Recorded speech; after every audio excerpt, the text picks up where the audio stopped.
കേരളത്തിലെ കോൺഗ്രസ്സുകാർ രാജാവിനേക്കാൾ വലിയ രാജഭക്തി കാണിക്കുകയാണോ എന്നാണ് നമുക്ക് തോന്നുന്നത്. കാരണം അവരുടെ ട്വിറ്റർ എക്സ് പോസ്റ്റിൽ കഴിഞ്ഞ ദിവസം അവർ ഇട്ടത് PM കെയർ ഫണ്ട്, ആ PM കെയർ ഫണ്ടിലേക്ക് ചൈനയുടെ കമ്പനികൾ, ചൈനീസ് കമ്പനികൾ പ്രധാനമന്ത്രിയുടെ PM കെയർ ഫണ്ടിലേക്ക് പണം നൽകിയതുകൊണ്ട് ഇന്ത്യ ചൈനയോട് മൃദു സമീപനം സ്വീകരിക്കുന്നു. ആയിരക്കണക്കിന് ചതുരശ്ര കിലോമീറ്റർ സ്ഥലം ചൈന കയ്യേറിയിരിക്കുന്നു ലഡാക്കിൽ. അതേപോലെ തന്നെ അരുണാചൽ പ്രദേശിൽ ചൈന കയ്യേറിയിരിക്കുന്നു. ഇതിനോടൊക്കെ മോദി ഗവൺമെൻറ് നിശബ്ദത പുലർത്തുകയാണ് എന്നൊരു ആരോപണമാണ് ഇപ്പോൾ കേരളത്തിലെ കോൺഗ്രസ് പാർട്ടി നേതൃത്വം ഉന്നയിച്ചിരിക്കുന്നത്. എന്നാൽ പലതവണയായിട്ട് ചൈനീസ് അധിനിവേശത്തെക്കുറിച്ച് രാഹുൽ ഗാന്ധിയും അതേപോലെയുള്ള കോൺഗ്രസ് നേതാക്കളൊക്കെ സംസാരിച്ചിട്ടുണ്ട്. അതുപോലെ തന്നെ പല വീഡിയോസും, ഇത് സംബന്ധിച്ച വീഡിയോസൊക്കെ തന്നെ സാമൂഹ്യ മാധ്യമങ്ങളിലൊക്കെ പുറത്തു വന്നിരുന്നു. പക്ഷേ എന്നാൽ ഈ വീഡിയോ ഒക്കെ വ്യാജമാണെന്നും മുമ്പുണ്ടായിരുന്നതാണെന്നൊക്കെ തന്നെ, അത് ഫേക്ക് ആണെന്നുള്ളതിൽ അതിൻ്റെ ഫാക്ട് ചെക്ക് വിശദമായിട്ട് തന്നെ പ്രസ് ഇൻഫർമേഷൻ ബ്യൂറോ അത് വ്യക്തമാക്കിയതാണ്. അതായത് സമീപകാലത്തൊന്നും ചൈന ഇന്ത്യയിൽ അതിക്രമം നടത്തിയിട്ടില്ല. 2020 ഡോക്ലാമിൽ സംഘർഷം നടന്നിരുന്നു എന്നുള്ളത് എല്ലാവർക്കും അറിയാവുന്ന കാര്യമാണ്. എന്നാൽ ഏറ്റവും ഒടുവിൽ കോൺഗ്രസ്സുകാർ ഇങ്ങനെയൊരു പ്രചരണം നടത്താൻ കാര്യം PM കെയർ ഫണ്ടിൻ്റെ ചെലവിടലിനെ കുറിച്ചുള്ളൊരു വാർത്തകൾ വന്നിരുന്നു. ഈ തൊട്ടു മുമ്പത്തെ വർഷത്തെ ചെലവിടൽ വളരെ കുറവാണ്. അതേ സമയത്ത് കോടിക്കണക്കിന് രൂപയാണ് അതിന് തൊട്ടു മുമ്പത്തെ വർഷം കൊടുത്തിരുന്നത് എന്നുള്ളത്. പക്ഷെ അതൊന്നും മാധ്യമങ്ങളിൽ വാർത്ത വന്നില്ല. പക്ഷേ കഴിഞ്ഞ വർഷത്തെ ചെലവ് കുറഞ്ഞതുകൊണ്ട്, കാരണം അങ്ങനെ അടിയന്തര സാഹചര്യം വരാത്തത് കൊണ്ടാണ് PM കെയർ ഫണ്ടിൽ നിന്ന് പണം അനുവദിക്കാതിരുന്നത്. ഇതായിരുന്നു പത്രങ്ങളിലൊക്കെ വന്ന വാർത്ത. ഈ വാർത്തകളുടെ മറപിടിച്ചാണ് പുതിയ കണ്ടുപിടുത്തം നടത്തിയിരിക്കുന്നത്. അതായത് ചൈനീസ് കമ്പനികളിൽ നിന്ന് PM കെയർ ഫണ്ടിന് പണം കിട്ടിയത് കൊണ്ട് ചൈനയുടെ അധിനിവേശത്തെ മോഡി അതിനായിട്ടൊന്നും ചെയ്തില്ല എന്നൊരു ആരോപണമാണ് കേരളത്തിലെ KPCCയുടെ ഭാഗത്തു നിന്നുണ്ടായിരിക്കുന്നത്. ഇതിൽ എത്രത്തോളം സത്യാവസ്ഥയുണ്ട്? സത്യത്തിൽ കേരളത്തിലെ കോൺഗ്രസ് നേതൃത്വം ദേശീയ തലത്തിലെ കോൺഗ്രസ് നേതൃത്വത്തെയും അതുപോലെ തന്നെ നെഹ്റുവിനെയും ഇന്ദിരാഗാന്ധിയുടെയൊക്കെ നടപടികളെ തുറന്നു കാണിക്കുന്നതിലേക്ക് അവർ വഴിതെളിക്കുകയായിരുന്നു ഇത് ചെയ്തത് എന്നുള്ളതാണ് സത്യം. അപ്പോൾ അവർ ചെയ്തിരുന്നത് സത്യത്തിൽ കോൺഗ്രസിൻ്റെ പ്രവൃത്തികളെ തുറന്നു കാണിക്കാനുള്ളൊരു വഴി തുറന്നു വിടുകയായിരുന്നു കേരളത്തിലെ കോൺഗ്രസ് നേതൃത്വം ചെയ്തത് എന്നാണ് നമുക്കിതിനെക്കുറിച്ച് പറയാനും കഴിയുന്നത്.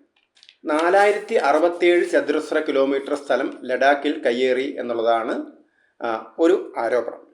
ടിക്ടോക്ക്, ഷൗമി, ഹുവാവേ തുടങ്ങിയ കമ്പനികളാണ്, ഏതാണ്ട് 47 കോടി രൂപയാണ് ഈ എല്ലാ കമ്പനികളും ചേർന്ന് PM കെയറിലേക്ക് സംഭാവന ചെയ്തിരിക്കുന്നത്. എന്നാൽ ഇന്ത്യയിലെ നിരവധി കമ്പനികൾ ഈ സമയത്ത് സംഭാവന ചെയ്തിട്ടുണ്ട്. അതൊന്നും അവർ പറയുന്നില്ല.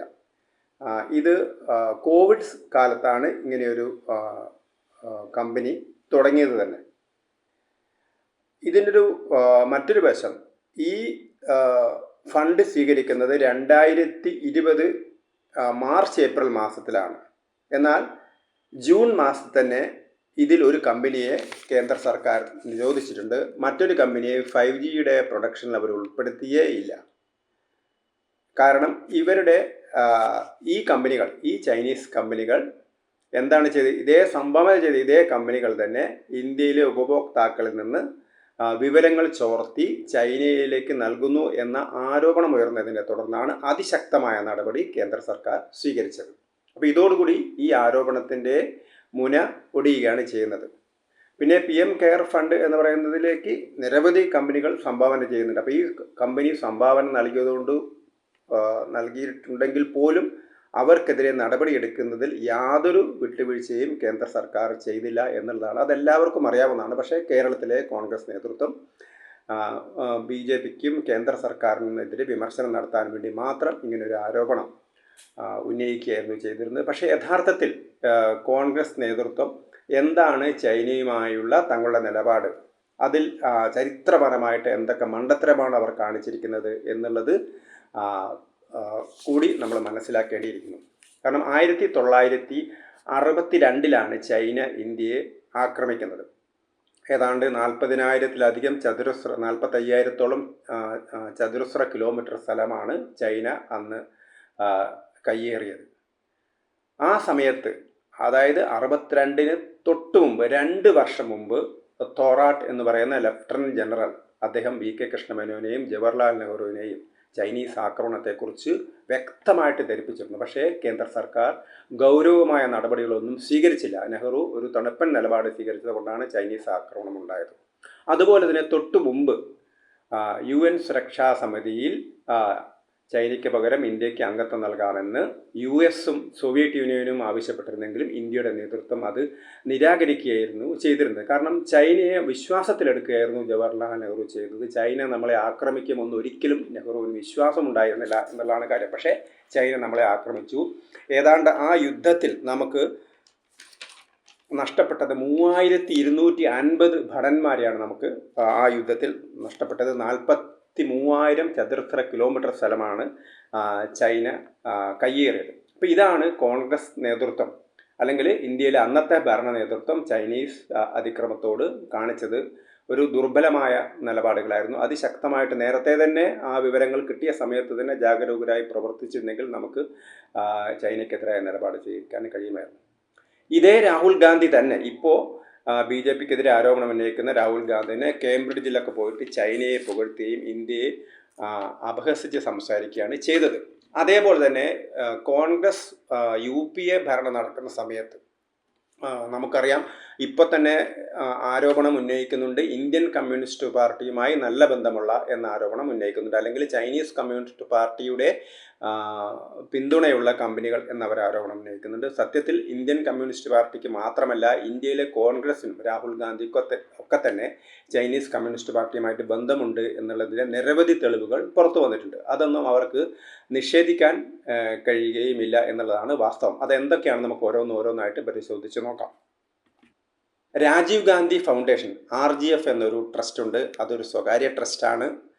ആ ട്രസ്റ്റിൽ സോണിയാഗാന്ധിയുണ്ട്, രാഹുൽ ഗാന്ധിയുണ്ട്, പ്രിയങ്ക ഗാന്ധിയുണ്ട്, പ്രിയങ്ക വദ്രയുണ്ട്. ഇവരൊക്കെയുള്ള ട്രസ്റ്റാണ്. ഈ ട്രസ്റ്റിന് എത്ര സംഭാവനയാണ് ചൈനീസ് കമ്പനികൾ നൽകിയത് എന്നുള്ളതിൻ്റെ കണക്ക് നമുക്ക് എടുത്തു നോക്കിയാൽ 2005-നും 2007-നും ഇടയിൽ 1.35 കോടി രൂപയാണ് ചൈന ഇവർക്ക് നൽകിയിരിക്കുന്നത്.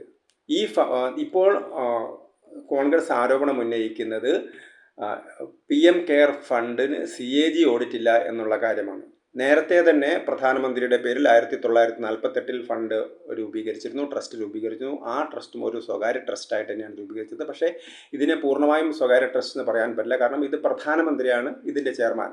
ഇപ്പോൾ ഉള്ള രാജീവ് ഗാന്ധി ഫൗണ്ടേഷനും ഇതേപോലെ തന്നെ CAG ഓഡിറ്റിന് പുറത്താണ് എന്നുള്ള കാര്യം കോൺഗ്രസ്സുകാർ മറച്ചു വെക്കുകയാണ് ചെയ്യുന്നത്. ഈ RGFനും യാതൊരു തരത്തിലുള്ള CAG ഓഡിറ്റുമില്ല എന്നുള്ളതാണ് വാസ്തവം. ഇതേപോലെ തന്നെ ചൈനീസ് കമ്മ്യൂണിസ്റ്റ് പാർട്ടിയും ഇന്ത്യൻ നാഷണൽ കോൺഗ്രസും തമ്മിൽ ഒരു ധാരണയുണ്ടാക്കിയിരുന്നു. മെമ്മോറം ഓഫ് അണ്ടർസ്റ്റാൻഡിംഗ് ഉണ്ടാക്കിയിരുന്നു.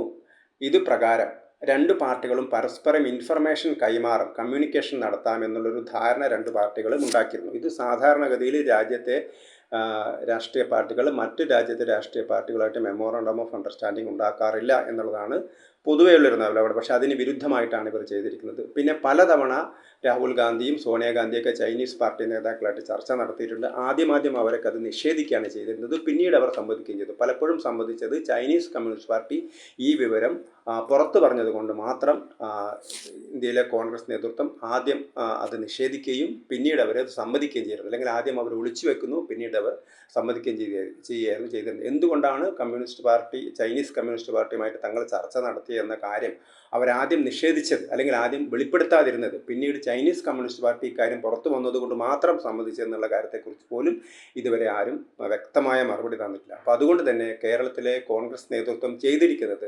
യഥാർത്ഥത്തിൽ കമ്മ്യൂണിസ്റ്റ് പാർട്ടി അല്ലെങ്കിൽ ഇന്ത്യയിലെ കോൺഗ്രസ് നേതൃത്വം ചൈനീസ് കമ്മ്യൂണിസ്റ്റ് പാർട്ടിയോടും ചൈനീസ് ഭരണ നേതൃത്വത്തോടും എന്ത് നിലപാടാണ് സ്വീകരിച്ചത് എന്നുള്ളതിൻ്റെ ചരിത്രം സാധാരണക്കാർക്ക് മനസ്സിലാക്കാൻ പര്യാപ്തമാവുന്ന രീതിയിലാണ് ഇത്തരമൊരു ആരോപണം കേരളത്തിലെ കോൺഗ്രസ് നേതൃത്വം ഉന്നയിച്ചത് എന്ന് മാത്രമേ നമുക്കിപ്പോൾ പറയാൻ കഴിയൂ.